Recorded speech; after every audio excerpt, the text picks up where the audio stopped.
What's up, everybody? Welcome back to the MMA meeting. We had some interesting cards for the last weekend. The Bellator on Friday, then the UFC on Saturday, and they weren't the best. But it is to be expected because the fights so far for like the past few months have been insane. Back-to-back crazy fights. There was bound to be something that didn't live up to that trend. And it's only two. The Bellator card was as Bellator as you can get, where the title fight in the co-main event ended due to a headbutt.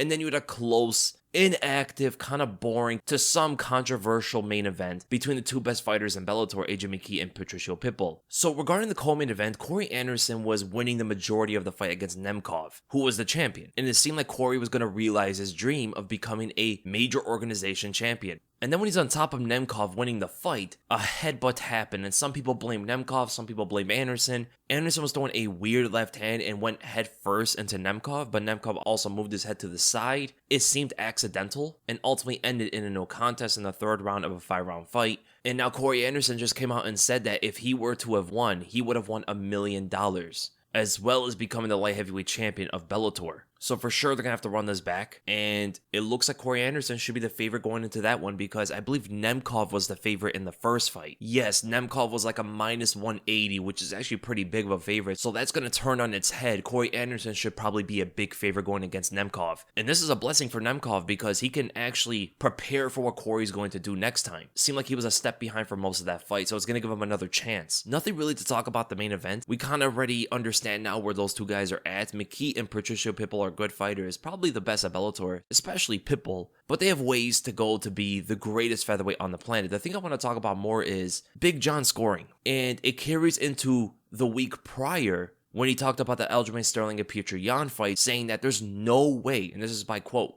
there's no way Aljamain Sterling won the fight against Petr Yan. And now in the Patricio Pitbull fight, he said that Pitbull lost the third round, which was Pitbull's most convincing round that he won. And even the judges gave it to him besides Derek Cleary, who usually doesn't see fights too clearly. Now, I like Big John, and it's nothing against him. It's against the argument that people really bring up whenever Big John talks about scoring. They eat up his words as gospel, where oftentimes, just like everybody else, he gets scoring wrong. Back when Alexander Volkanovski beat Max Holloway the second time, now with him saying that Patricio Pitbull lost the third round, and then him saying that there's no way Aljamain beat Petr Yan, like, I agree with none of this. And it brings it up again. You cannot argue by authority. There's an appeal to authority fallacy whenever someone brings up, oh, but Big John said that he won.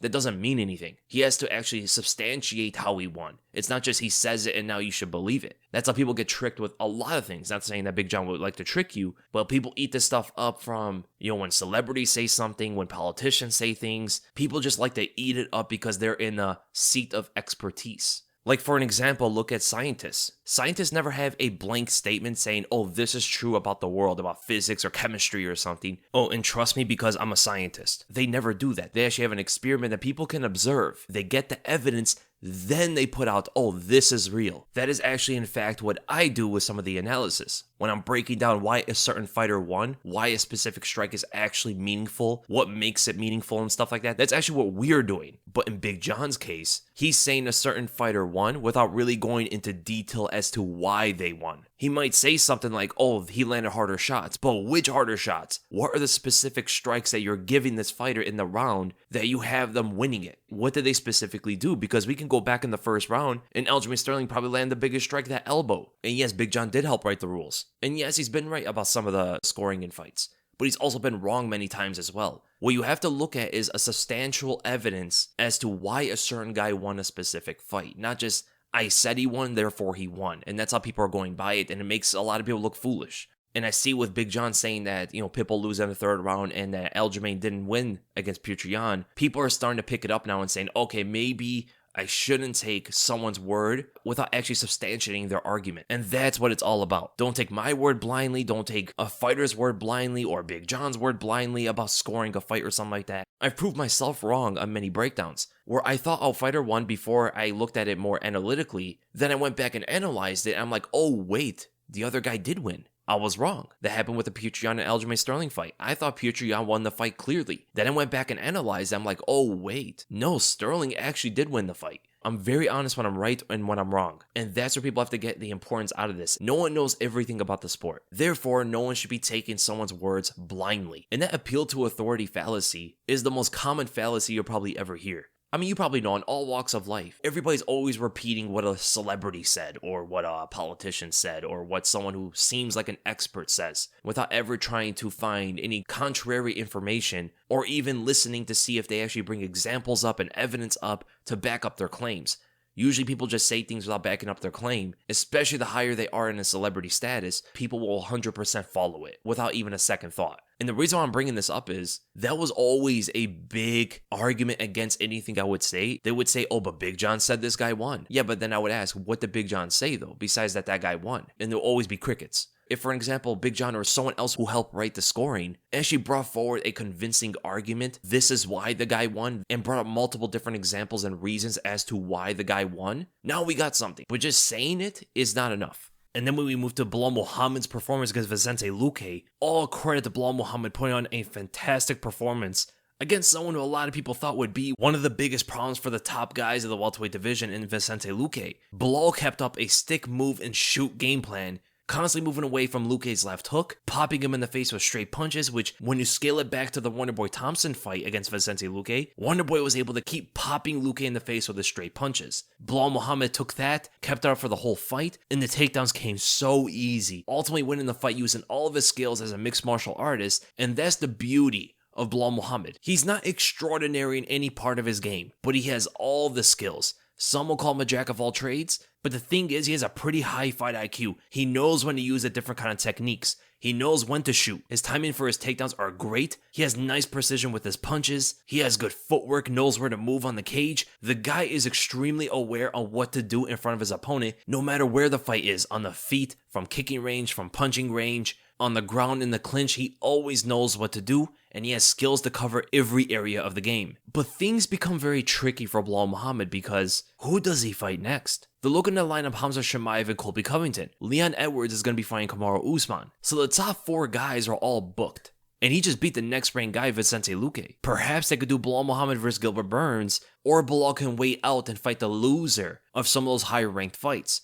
He can either fight Colby, Leon, or Khamzat, given that if Usman loses, he's going to get an immediate rematch. One of those 3 guys he could potentially wait out for to see who loses. But for sure, Belal is going to need at least one more win in order to get that title shot. And man, it's awesome to see Belal get this far in his career. From a guy who was like winning some good fights but losing the meaningful fights, to now someone who hasn't lost in 3 years, 8-fight undefeated streak, and just got his revenge over Vicente Luque, who was the only guy ever to finish him in a fight before. Luque back in 2016 TKO'd Belal Muhammad, got revenge against that guy for the first time going 5 rounds in a fight, and Belal looked pretty good out there. This is a fighter who has perseverance to him, continuously tries to get better, and now is seeing himself toward the top of the division. Whereas before, no one really looked at Belal Muhammad that way. Now you have to look at him that way.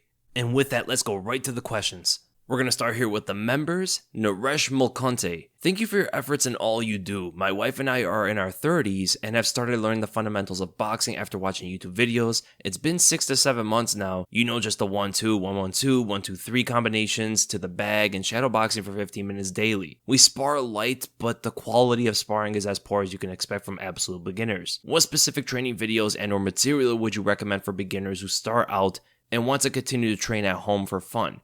What are some of the things we should not be doing at this stage? For an example, hard sparring. Yeah, don't hard spar, especially if it's just you and your wife. And at home, it's never a good idea to go hard at all like that. Number 1, I would say is if you can join the gym, you should probably join the gym. You can only do so much at home. The progression to getting better is going to be so much slower if you're just at home, right? There's some things that you just don't have there. Some of the equipment, some of the bodies. You need different kind of bodies, light people, heavy people, to really feel out different kind of things. And also, it really depends what you're trying to do. Are you just doing it for fun? It seems like that's what you said here. Or are you doing it to try to get better? How focused are you on this? That's really what it comes down to. Because if you're just doing it for fun and you don't want to spend the money to go to a gym, I mean, I guess you could just do most of this at home.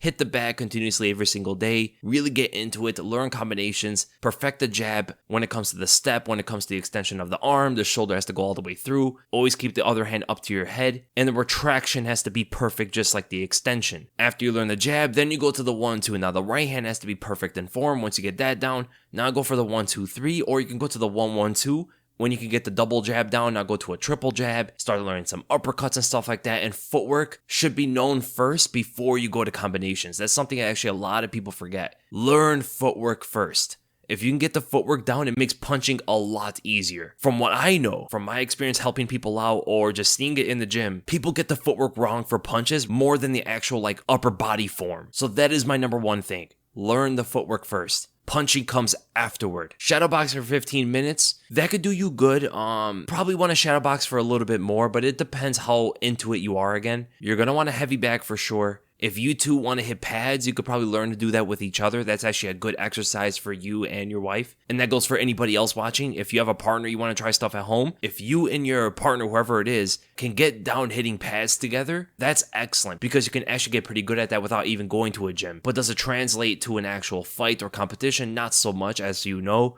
Ronda Rousey looked pretty good on the pads, but she did not fight that way. So you can have some awesome pad work just doing it at home with a partner daily. And if you want, put together a speed bag and a sway bag, then you pretty much have everything you need. And then with a Justin Mack, Shavkat just got booked against Neil Magny. I personally think that Shavkat has some of the best skills in the game. I've been telling you guys, but I understand Magny has a difficult style.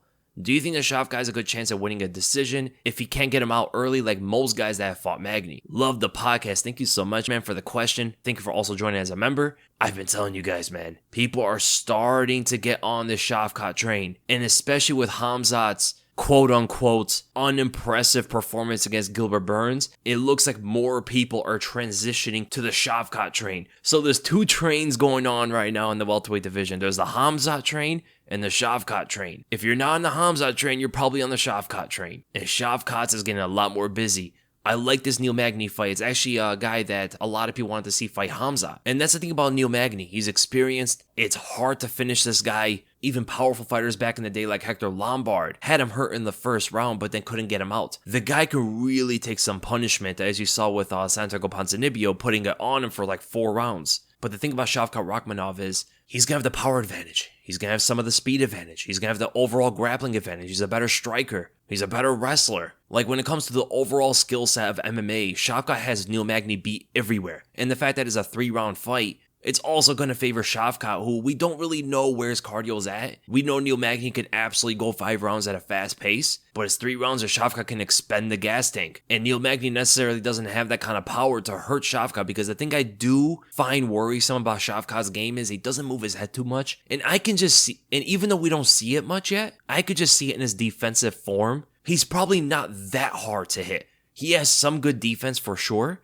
but once you get to the more advanced striking in the welterweight division, I think some of those guys are going to be able to hit him, but I just don't know if that's Neil Magny. I do expect Shavkat to win this fight for sure. A decision or a finish. I can see him finishing Neil Magny. It would be more so with a submission though. I think with the Kakashi of New Jersey, since it's likely to happen, how do you see Colby Covington versus Khamzat Chimaev going? I knew this question was going to come. Do you think Khamzat will go for more grappling than he did against Burns? I love the content. Thank you so much, man. I was talking with some of my friends and some of my relatives about this fight, because this is a massive one, man. They don't ask me about too many fights, but they are excited about Colby versus Khamzat. Both guys that the casual fans know. It can even perhaps headline a pay-per-view. Won't be the biggest pay-per-view in the world, but it would at least sell like 300,000, which would be a success. It could potentially even sell more given the fact that Khamzat is a big star in the game. And with that, it would have to be 5 rounds. There's no way Colby versus Khamzat is not 5 rounds, because the UFC is going to want to see if Khamzat can go 5 rounds, because we saw him go 3 in a fast pace against Gilbert Burns and he kind of gassed out toward the end of it. And that's the thing that worries me about Khamzat the most. Colby isn't powerful. He's not as dangerous as Gilbert Burns was. He's not as fast. He's not as strong. He's overall not as dangerous.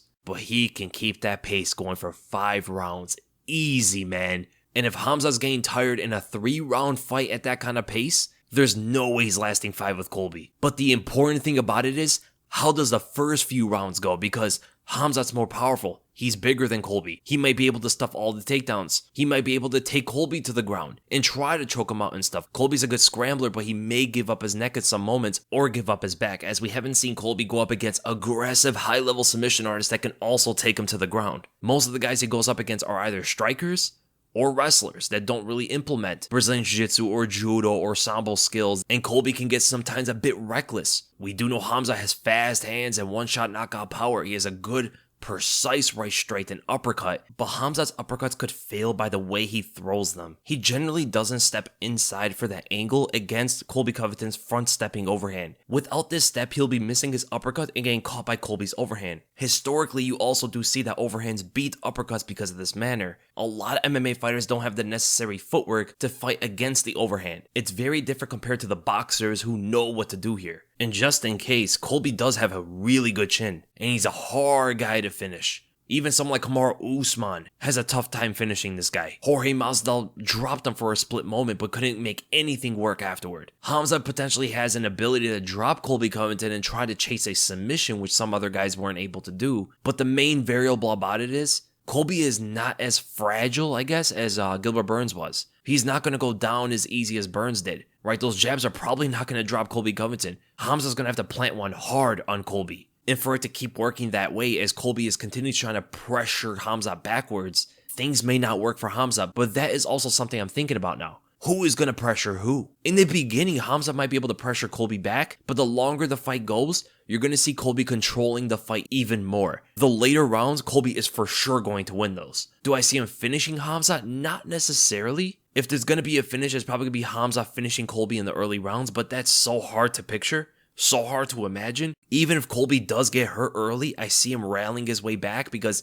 the secret to a good chin and a good recovery after taking a punch is having good cardio. You saw this with Tony Ferguson, the Diaz brothers, with Colby Covington. It allows them to take a punch a lot better because they're always able to brace up for a shot, because most knockouts happen when a fighter is tired. They're not able to brace up for the punch. They're not able to fight against it and all that stuff. They're usually loose, especially with their neck, and the head whiplashes from a blow. And the other thing is, these guys are going to be able to recover very quickly. What I could potentially see in this fight is, I can see Khamzat dropping Colby Covington, which in itself is going to be difficult to do. I'm just going to give the best case scenario for Khamzat to win. He wins like the first 2 rounds pretty solidly. The 3rd round starts to get a little dicey. I can actually see Colby winning it on the scorecards. And then the 4th and 5th, I also see Colby Covington winning. So potentially, mainly because of the cardio factor and the fact that Colby is getting better as a striker, Khamzat shows some glaring weaknesses with his lack of head movement, with his boxing defense.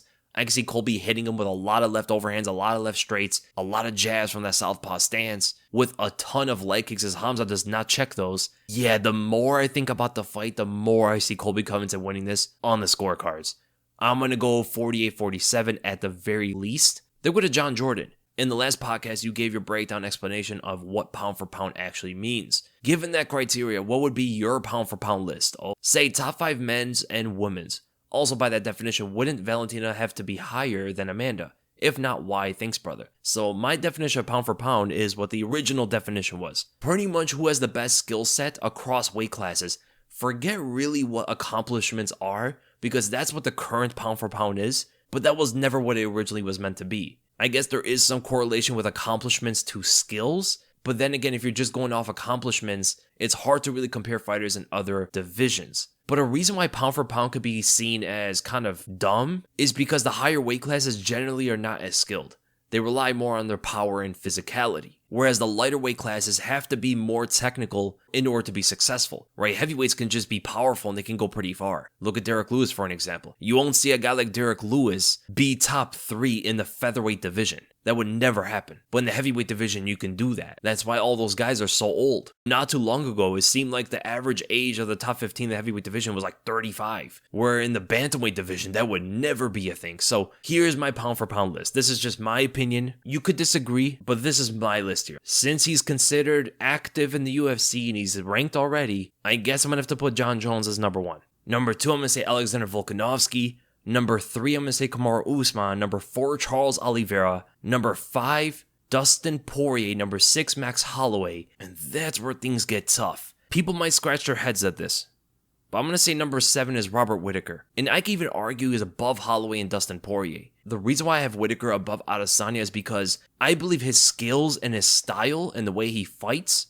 I mean, this guy shuts down wrestling games and not a lot of people can strike with him. He's extremely powerful. He's incredibly fast pound for pound. He's super technical. He has high fight IQ. He has good offensive wrestling as well. The reason why I have Whittaker above Adesanya is because I believe his skills and his style and the way he fights is more successful across weight classes than Adesanya's is. Actually, far more effective. And also, I do believe that he beat Adesanya in their last fight. In the middleweight division, there's not a lot of good wrestlers. That could be a big reason as to why Adesanya is so successful in that weight class. Whenever someone happens to take him to the ground, those are the fights he starts to struggle in. And that's why he even lost to Jan Blachowicz, where I believe that Whitaker could do very well in the light heavyweight division. And imagine him in all the weight classes. I think the only one he has a really hard time in is probably heavyweight, considering that he does not have a good chin, and sometimes he runs into shots. In the heavyweight division, one shot, no matter how much he's winning the fight, could put him out. So heavyweight may be tough for Robert Whitaker. He would definitely go very far though, considering the well-roundedness to his game. In the light heavyweight division, he's super successful. Middleweight successful. Welterweight definitely successful. That's actually probably the easiest weight class for him. Lightweight, successful. Featherweight, he runs into some trouble there. It would be very competitive for him. Bantamweight, successful. Flyweight, successful. Robert Whitaker has one of the best skill sets when you talk about pound for pound. That is why I'm going to have to put Robert Whitaker at number 7. Number 8, I'm going to have to say is Aljamain Sterling. Number 9, Petr Yan. Number 10, Deiveson Figueiredo. Number 11, Brandon Moreno. Number 12, Francis Ngannou. Number 13, Stipe Miocic. Number 14, Israel Adesanya. And then number 15, Glover Teixeira. I already know a lot of people are going to say why you have Israel Adesanya so low. The big issue about Adesanya is he's the most one-dimensional out of all the champions. And frankly, one of the most one-dimensional across all top 3 contenders of each division. All I'm going to say is, if we had an Adesanya in the welterweight division, I'm pretty sure he would not do as well there. Even the lightweight division, potentially even the bantamweight division, and the light heavyweight division, Adesanya is not as dominant. Now for middleweight and featherweight, divisions that don't really have great wrestlers, that's where Adesanya is definitely going to shine because not many guys can strike with him. He's potentially the best striker in the entire UFC. And he has solid takedown defense against the fence, not so much in open space, and he does expose himself trying to get up from the bottom. And it seems like fighters can potentially control him, right? For an example, the welterweight division is a nightmare weight class for him. When you got the strength of Usman, you got the technical wrestling from Colby Covington that is never going to allow you to get up from any kind of angle. You have the crushing pressure of Khamzat Chimaev. You have the slick Brazilian Jiu-Jitsu combined with good wrestling from Gilbert Burns. You have the well-rounded wrestling from Belal Muhammad. I mean, the welterweight division is incredibly difficult for someone like Adesanya. Keep Adesanya away from welterweights. The light heavyweight division, I mean, Glover Teixeira be an issue, Jan Blachowicz another issue, Magomed Ankalaev if he decides to wrestle. The rest of the division he can actually do very well against. He would do very well in the heavyweight division for sure. That's actually one of the better divisions for himself. You talk about the lightweight division, Oliveira's a tough fight for him, Dustin Poirier, tough fight. Islam Makhachev definitely wins. But Neil Dariush, that's a tough one. Michael Chandler if he decides to wrestle. RDA's not easy either. Lightweight is actually one of the toughest divisions for Adesanya's style. Featherweight is one of his better weight classes. Volkanovski, Arnold Allen, Bryce Mitchell, and Movsar Evloev, potentially even Ilia Topuria would be an issue for him, but everybody else he can really compete with, if not outright dominate them. Him and Max Holloway would be a fantastic fight to look at. Adesanya would potentially be like a Zabit size going up against these guys. And then in the bantamweight division, Sterling's an issue for him. Petr Yan's an issue for him. TJ's a hard fight. Merab is a nightmare. Jack Shore is super difficult. Like, you go to all these divisions, you think about Adesanya's skill set and his style up against these guys, it's just not as effective as a lot of these top 15 pound for pound fighters, but he is top 15. Because against the cage, he can defend takedowns pretty well, and his striking is absolutely elite of the elite. He has a good chin, he has good power, he's fast, he's long for his weight class, so in every single division, he will be longer or taller than most of the guys there. And then we talk about the females. I'm going to go through this one really quickly. So number 1 is Valentina Shevchenko, as she should be. She actually is number 1 right now. Then I would say Amanda Nunes. Number 3, Rose Namajunas. Number 4, Zhang Weili. Number 5, Joanna Jędrzejczyk. Number 6, Jessica Andrade. Number 7, Carla Esparza. Number 8, Jermaine Durandamy. Then I guess number 9 is Juliana Pena. Number 10, Marina Rodriguez. Number 11, Yan Xiaonan. Number 12, Holly Holm. Number 13, Caitlin Chookagian. Number 14, Mackenzie Dern. And then number 15, Irina Aldana. Then we go to Brandon's question. Hey Weasel, why does Dutch kickboxing usually have more success than MMA than traditional Muay Thai for striking? Thanks for the content. Really appreciate your work. Thank you so much for the question, man. It's the way they move and the way their stance is. They're not as flat-footed and squared in front of the opponent, which is easy for takedowns. That's like the main thing against these traditional Muay Thai fighters. They're way too squared, and you saw that when Demetrius Johnson fought Rodtang. Rodtang came out there like a Muay Thai fighter in the first round because it was a Muay Thai fight. And as soon as it went MMA, everything changed about him. his stance, the way he was moving, the way he was throwing shots. He knew he could not fight that way because it's pretty much known already. If you don't have insane Brazilian Jiu-Jitsu skills, wrestling skills, you are not going to fight like a traditional Muay Thai fighter in MMA. Whereas Dutch kickboxing, they can keep their stance a little bit more wide. They focus on hands a lot. There's not a tremendous amount of leg kicks and body kicks compared to the Muay Thai fighters. And I would say that's like the general rule about it. That's why you see a lot of these Dutch kickboxers doing much better than traditional Muay Thai strikers. Look at a Daniel Sandoval. If there was no time limit, just one 15 or 25 minute round, who do you think would be the champion of each division? Love the vids, can't wait for the live streams. Interesting question. So in the heavyweight division, if it was just a 25 minute round, who would be the champ? For the heavyweight division, not a lot of fights would go that long, so I would say it would be Francis Ngannou. Still, he would knock out most of his opponents, and even if he goes up against Ciryl Gane again, Ciryl Gane didn't show the same kind of fight IQ that Ngannou had, so even though Gane has a major chance of being the champion in that kind of fight, I see him making mistakes and getting controlled on the ground just like last time. In the light heavyweight division, I'm starting to think it might be either Glover Teixeira or Alexander Rakic. Rakic has really good takedown defense. He's very strong. He seems to have good cardio. He doesn't really go at a fast pace, and not a lot of people want to try him, right? They don't want to test his cardio because he's so explosive. So one of them two, Ankalaev's last performance did not impress me at all. If it's just one 25-minute round, it's not going to really look good for Ankalaev if he fights that way. But then again, he didn't wrestle in that fight when he could have. So I'm actually going to go with Alexander Rakic in this one. The middleweight division, I'm going to go with Robert Whittaker. I believe there's no rounds that Adesanya is going to be able to use for the ref to stand them up. In the welterweight division, it's Kamaru Usman. Lightweight division, I would say, is Islam Makhachev. Featherweight division, Volkanovski. Now, in the bantamweight division, this is where it gets tough because it could be Sterling, it could be Yan, it could be TJ. Those are the three I'm really contemplating right now. I don't think it's Jose Aldo because he does tire out. He's showing much better cardio these days, but I just don't trust it for 5 rounds. The safe pick is Sterling. But I can see TJ and Petr Yan again being very difficult fights for him. It's like up in the air between them three. In the flyweight division is Deiveson Figueiredo. Now for the women's bantamweight division, it really depends on Amanda Nunes' cardio, if she's ever recovered after whatever happened to her. Because in that fight with Pena, she gassed out way too quickly. Man, that division is so shallow right now. I'm going to go with Germaine de Randamie. The women's flyweight division, it's no-brainer. Valentina Shevchenko. And then the women's strawweight division, this one's tough between Rose and Carla Esparza. I can see Esparza beating Rose. It's a tough matchup because I can see Carla beating Rose. Both have really good cardio, but I don't think Rose is going to have that great of cardio when she's on her back for the majority of the fight. So I'm going to go with Carla Esparza. And then with the Soren, what's next for Petr Yan? How do you see the bantamweight division playing out, and who will be the champ of the next year or so? Have a great weekend, GOAT. Thank you so much, Soren. So for Petr Yan, it really depends now, because who is going to fight Sterling? It would even be crazy if they threw a third fight between them. But then again, with TJ Dillashaw and Jose Aldo out there, it's tough to have Yan fight for the belt again. The guy fought for the interim title. He fought Sterling twice for the Undisputed Championship. So potentially it might be TJ Dillashaw given the fact that he just beat Corey Sandhagen. But if they do that, you can't have Jose Aldo fight Petr Yan again, can you? I guess that would be the fight. Or you could do a rematch between Yan and Sandhagen. The thing that would be ideal, just so you can match up everybody perfectly, is have Petr Yan versus TJ Dillashaw. Have Jose Aldo get a title shot. Corey Sandhagen could fight Marab or something. But I don't see Jose Aldo getting a title shot before TJ does.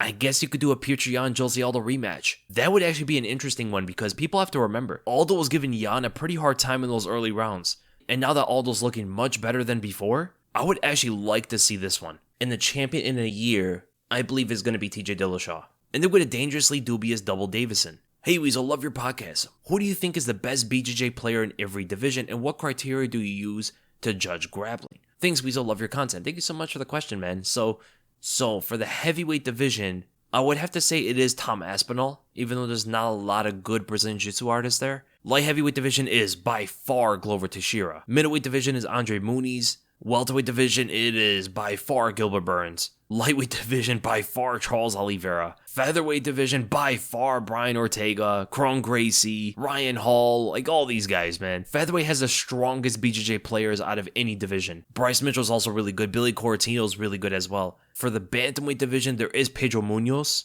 but I would have to say as far as effectiveness, it has to be Aljamain Sterling. Flyweight division, I probably have to say is Brennan Moreno. Women's bantamweight is Amanda Nunes. Women's flyweight is Valentina Shevchenko, and women's strawweight is Mackenzie Dern. And in terms of what criteria do I use to judge grappling, it's just unified rules. It's pretty simple. Anything that really contributes to a potential finish is going to be weighed more than anything else. So getting a close submission attempt is going to trump anything else. For an example, the guillotine that Patricio Pitbull had over AJ McKee, that is super effective grappling. That's like compared to a knockdown in striking. They're with a Hydra OG, who has the best chance to be a triple champ. I think GSP, if he can cut to 155, he is only 5'10", so it doesn't seem impossible. I hope you're not talking about right now. GSP is not going to 155 and beating those guys right now. But if we're just talking about guys in their prime, or at one point had the potential to actually go to another weight class and try to become that triple champion, yeah, GSP during the time that Khabib was the champ, there was an opportunity for him to be the first ever 3-division champion. And I have to say the other one is Henry Cejudo. In the moment right now, and probably throughout history, Henry Cejudo comes the closest to being a triple champion.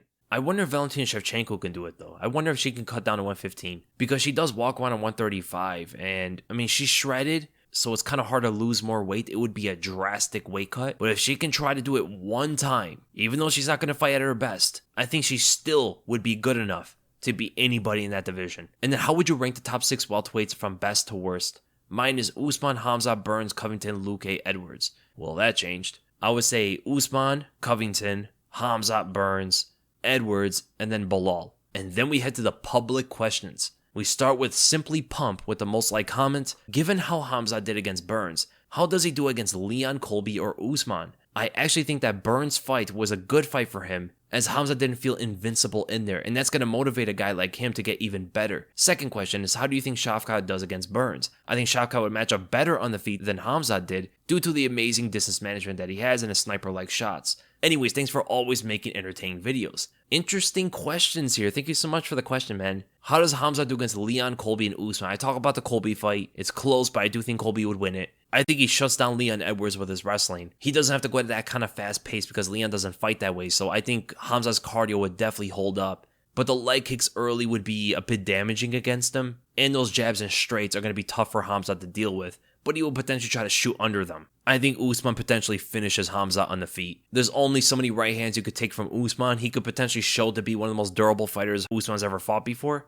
But with Khamzat's almost absence of head movement combined with Usman's jabs and right straights, is just a recipe for disaster. Because at least Colby has head movement. At least he can duck and dip his head all over the place and Usman misses his punches. Khamzat doesn't have that. And I see him not taking Usman to the ground that easily. And if he tries, he's going to gas himself out even more. Khamzat also can't fight long. That's what he did against Burns to have some kind of success. When things got a little bit too chaotic, he was getting hurt. Well, Usman has a longer reach. So how is that going to play out? And Usman's a more precise puncher than Burns is.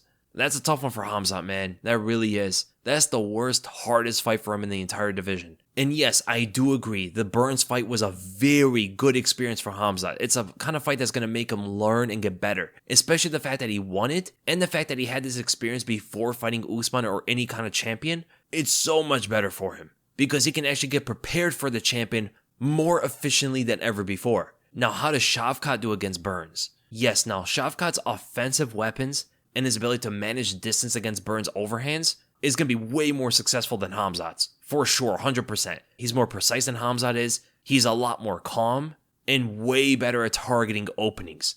Pretty much everything he does has a purpose to it. When it comes to his footwork, when it comes to his shot placements, everything he does is calculated. The one issue that I can potentially see is Burns just catching him with an overhand at one given moment. It could potentially happen, but with the fact that Shavkat has good power, sniper-like precision, and he shows high fight IQ, it's a tough one to see Burns winning this one. When Burns throws his punches, sometimes he's able to cross distances, but it does get extremely obvious. He's fast, but Shavkat is as well. And how much taller and longer Shavkat is than Burns, it's going to cause Burns to try to blitz in from a long range, and I can see Shavkat just moving away, sliding away from it, and starting to pick out those openings, eventually countering him with hooks and uppercuts and such, keeping Burns up against the fence from his pressure, landing body kicks, landing head kicks, front kicks to the face, jabs to the face, being very long. And remember, that's what Khamzat was doing against Burns when he was winning, being long using his jab. Shavkat will do that right from the beginning. That's the difference there. So there's many ways Shavkat can win this.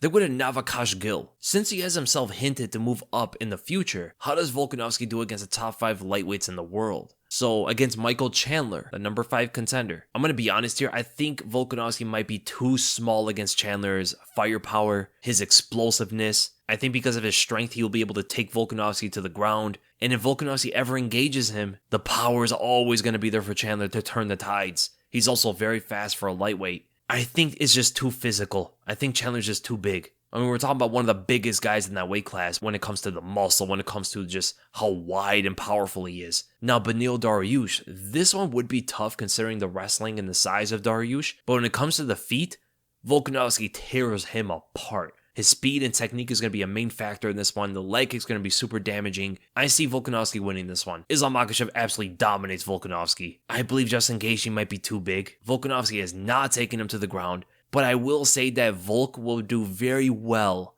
early in the fight before Gaethje starts to really feel out and get comfortable with the speed. Because these days, man, Gaethje's getting much better as a counterpuncher. Way better. His check left hook and his uppercuts are on point these days. He's going to be able to also keep Volkanovski away with a jab. And even though I see Volk winning most of the exchanges, I think Gaethje's leg kick is going to be a big difference in the fight. Given how wide Volkanovski's stance is, I think that leg is always going to be there for the taking. And at some moment, because of the slowness to Volkanovski's footwork, I think Gaethje is going to be able to counter him with an uppercut and put him down. I think Dustin Poirier TKOs him against the fence. I just see that happening. Dustin Poirier is too big for him, in my opinion. And then as for Charles Oliveira, this one is actually not as hard for Volk compared to some of these other guys. Considering that, of course, Oliveira does not move his head. When you take the speed of Volk's overhands, Oliveira is definitely going to be hurt in the fight.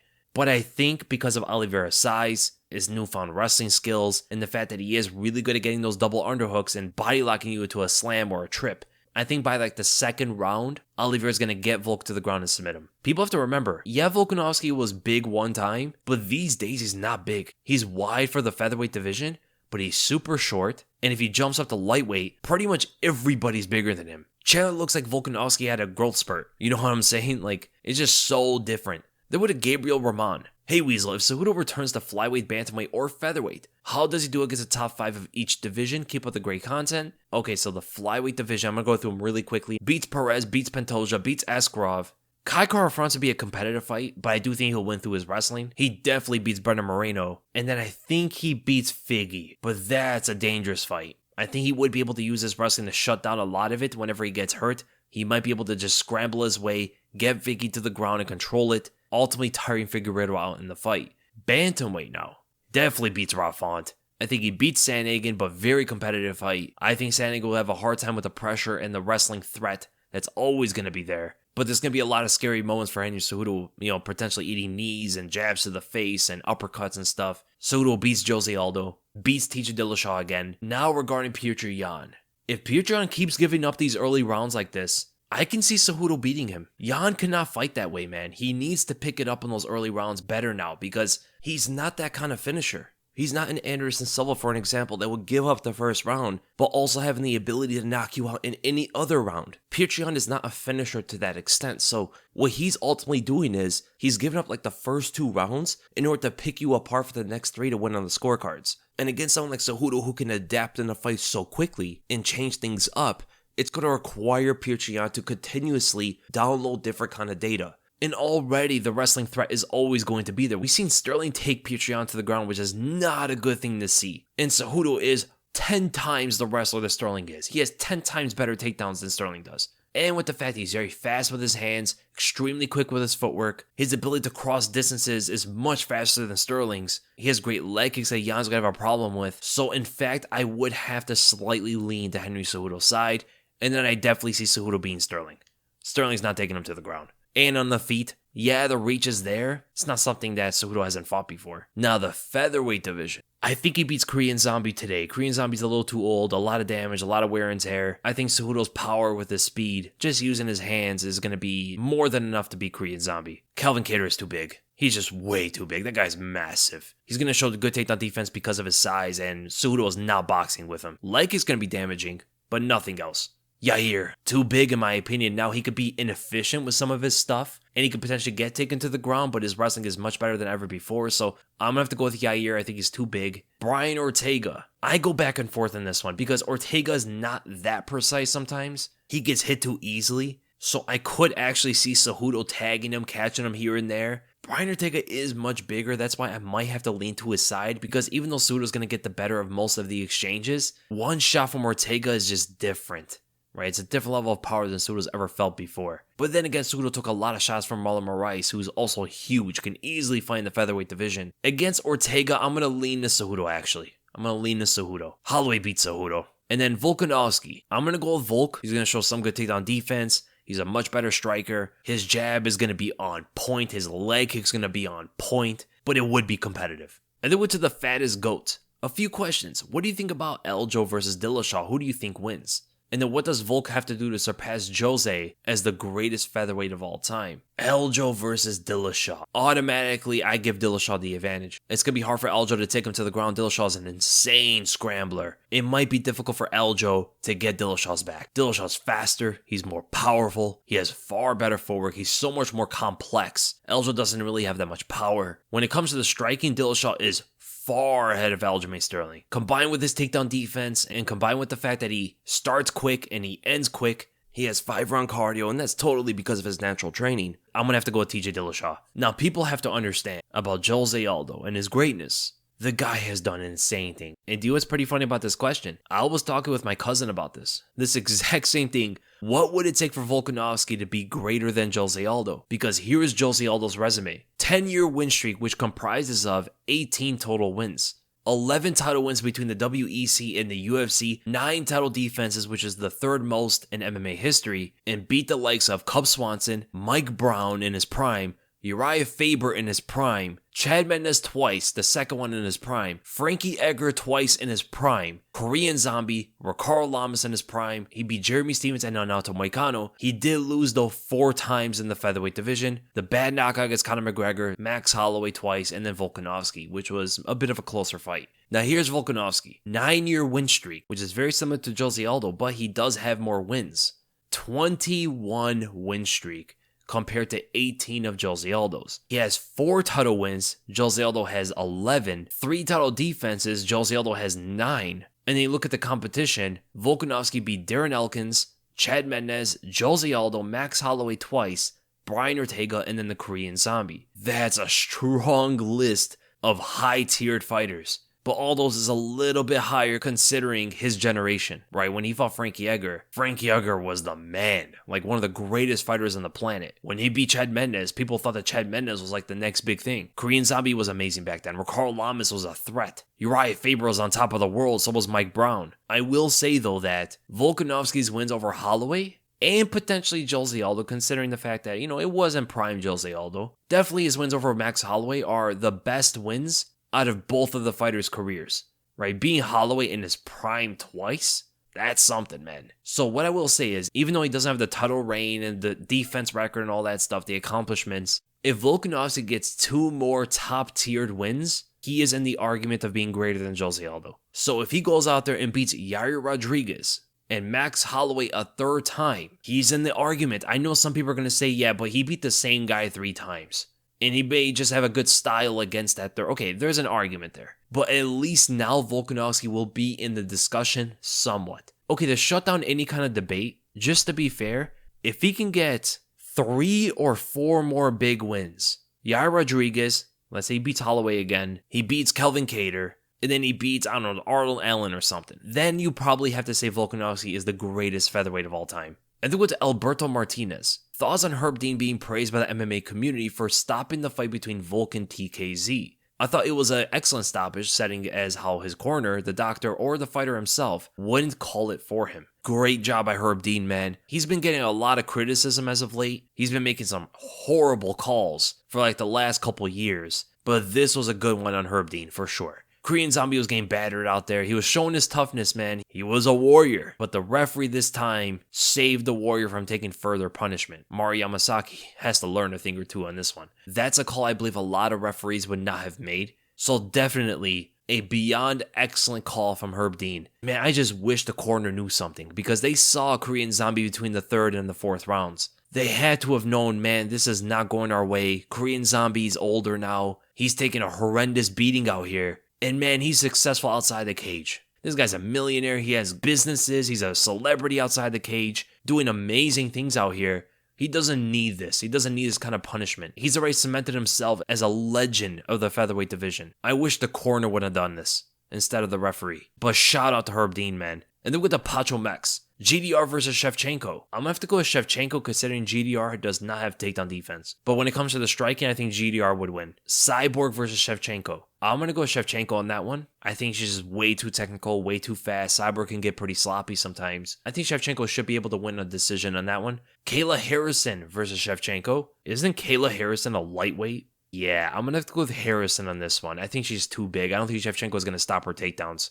Then if you took every current champion and had to move up a weight class to challenge the champ above them, what percentage would you give them to actually win and become a double champ? I hope that made sense. Yeah, so every single champ, what is their chances of being a double champion moving up though? So for Glover, like a 10% chance, he is not beating Francis Ngannou. No way. That is not happening. Adesanya's chances of beating Glover, I would say is like 30%. Usman being Adesanya, I would say is like 50%. Oliveira being Usman, I would say 20%. Volkanovski beating Charles Oliveira, I would say is like 40 to 45.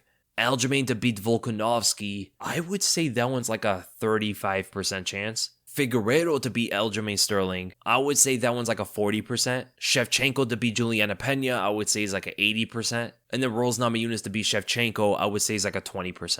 And then we get a big candid one. What can the minor promotions such as Bellator do to increase their popularity? I think holding major shows when the UFC takes off, 4th of July, Thanksgiving, Christmas, New Year's, would be a great idea for them. P.S. I understand some smaller promotions such as One and Cage Warriors do have great regional popularity, but America seems to be the biggest and most lucrative MMA market. I don't know if there's like anything specific they can do unless they can get a fighter that has that it factor. He's a special fighter that people want to see. That's what it was for the UFC. When they had Chuck Liddell, when they had Tito Ortiz, Randy Couture, when they had these guys in the sport that everybody loved to watch. That's why they were watching it. And that's why Pride became big. Because Pride had guys like Fedor and Vanderlei and Rampage Jackson. Sakuraba was doing his thing out there, you know? Shogun Rua was out there. It was hardcore as well, right? With the stomps and the knees on the ground and stuff like that. And even though they're kind of strange, they did put on those circus fights. Some of Fedor's most famous wins are against like Hungmin Choi and that sumo wrestler. A lot of people can't understand skill too much, but they do understand size when they see it. So when they see someone like Fedor, a small heavyweight, go and beat guys that are like twice as big as him, it makes people interested in Fedor. This guy's a machine, and that's why he became so big in the MMA space. It depends what kind of fighters you have, or if you can change the rules a little bit to make them more curious for the fans to watch. So for an example, if Bellator start implementing soccer kicks and knees to grounded opponents, maybe more people would actually tune in. And if it's not going to be something like that, they got to hope to get that one fighter. They got to hope to get that Conor McGregor in their organization, because then things will go crazy for them. But they would have to put all of their promotional money into that guy. They really have to step hard into it. I mean, they had Michael Page, and Michael Page was making some rounds. People were recognizing this guy, but then seeing getting flatlined by Douglas Lima, that momentum hit a brick wall. That's really what it comes down to, in my opinion. And yeah, one championship is huge. It's absolutely huge. Like, people say Bellator is the second biggest. I think one championship is actually the second biggest when you talk about global viewership, global ratings. I don't know too much about Cage Warriors. I know they're big over there in Europe, around Ireland and the UK region. But I do absolutely know that one championship is enormous. Then with the Farmer with Shotgun. I was watching a ton of Lyoto Machida's fights the other day, and I realized that his style was super advanced for his era. His feints, his lateral movement, and angular counterpunching are things that fighters only just now are starting to approximate. Who are some of the older MMA fighters that had styles that were well ahead of their times? After Conor came in, a lot of people start to use that wide, long stance karate style, but I guess Lyoto Machida was the first one to really implement that, but Conor brought in the boxing style with the karate, and a lot of people start to use that as well. I would also have to say that Chuck Liddell is one of the first fighters to actually use that kind of movement and also being known as a puncher, because a lot of guys those days were very flat-footed. The big, powerful strikers like to just walk in front of you, but Chuck Liddell was very, very different. He was really good with his angles as well as being a one-punch knockout artist. That was definitely ahead of his time. He just didn't really have much defense. something that we still don't see too much today that I believe we will in the future is dirty boxing. So Randy Couture. Randy Couture brought in the dirty boxing game that almost nobody else ever used again. He was so good in the clinch, even against bigger fighters. His ability to swap grips, punch with both hands inside of the clinch, putting up combinations in there. He was a handful when he was dirty boxing. That is something I want to see evolve in the game. Mark Coleman with his ground and pound was definitely ahead of the game. A lot of stuff that Benson Henderson brought to MMA was way ahead of his time. You know, for an example, some of the calf kicks, some of the side kicks to the knee and stuff, low feints to overhands and stuff. He did a lot of things in the sport that a lot of people start to use later. Maybe he wasn't the first one to do it, but he did popularize a lot of techniques. And how can you go further than Anderson Silva? With the front kicks, the low side kicks, the oblique kicks. I mean, he's one of the first ones to ever throw those kind of strikes in MMA. People think it was John Jones. Anderson was throwing this stuff before Jones was. You have Khabib with his cage wrestling, completely changed the game. For a long time, people were using the cage in order to wall walk, stand up from the bottom, but then Khabib showed everybody you could use the cage actually against them, trapping them there in order to land your ground and pound shots. Of course, there's Edson Barboza with the spinning attacks, the side kicks and stuff. He revolutionized MMA with spinning attacks. After he landed that one on Terry Edom, everybody started to use them, to the point where now like 50% of the fighters are throwing them, when before Edson, no one was throwing them. And then with the King Carte,